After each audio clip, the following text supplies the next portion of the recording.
ইনশাল্লাহ ভাই, বাকি নামাজের পরে মসজিদে ইমানে কিনের কথা হইব।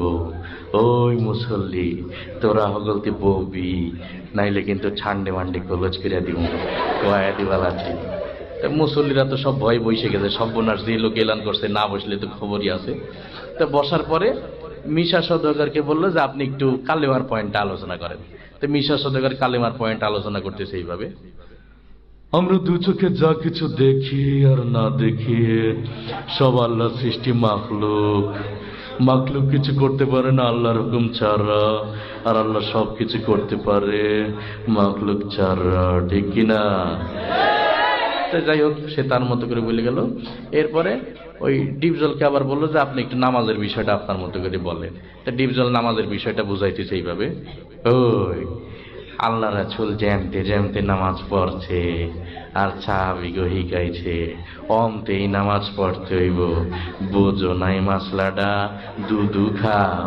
এই ইমাম সাহেব, আরে নামাজ শিখাই দিবে। যাই হোক, সে তার মতো করে বললেন। এরপরে জিকিরের বিষয়টা দিয়ে এলো কাবিলাকে। তা কাবিলা জিকিরের বিষয়টা তার মতো করে বলতেছে এইভাবে: ওর হালতে মাওলা পাকের জিকির তোমার তেলের ভিতরে টাস টাস করিয়ে বাজতে থাকে। জিকির হইলে যদি তুমি কবরের ভিতরে হান দাইতে পারো তাইলে তো বাইসি গেলা, আর জিকির না হইলে কবরে গেলে ফেরেশতারা তোমার 14 শিখের ভিতরে হান দাই দিবে। তো যাই হোক, সে তার মতো করে বললো। এরপরে ইকরামুল মুসলিমিন, মুসলমান পরস্পর ভালোবাসার হৃদ্যতা, এটা দিয়ে হলো নায়ক ওমর সানিকে।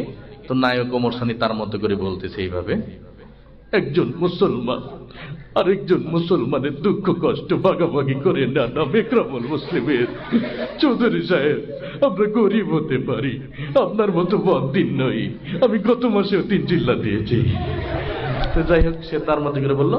এরপর সহিনিয়ত, আমরা যা কিছু করবো একমাত্র আল্লাহ রাব্বুল আলামিনের রাজি খুশি করার জন্য করব। এটা দিয়ে হলো নায়ক মান্নাকে। নায়ক মান্না তার মতো করে বলছে এইভাবে: আমরা যা কিছু করব পৃথিবীর কোন মানুষকে খুশি করার জন্য করব না, হ্যাঁ, একমাত্র আল্লাহ রাব্বুল আলামিনকে খুশি করার জন্য করব। তাই যাই হোক, সে তার মতো করে বললো। এরপরে দাওয়াতে তাবলীগের বিষয়টা দেওয়া হলো নায়ক রুবেলকে। তো নায়ক রুবেল তার মতো করে দাওয়াতে তাবলীগের বিষয়টা বলছে এইভাবে: আল্লাহর দিয়া জান, আল্লাহর দিয়া মাল, আল্লাহর দিয়া সময় নিয়ে আল্লাহর রাস্তায় বের হয়ে আল্লাহর দিয়া জান মাল সময়ের সঠিক মূল্যায়ন করতে হবে।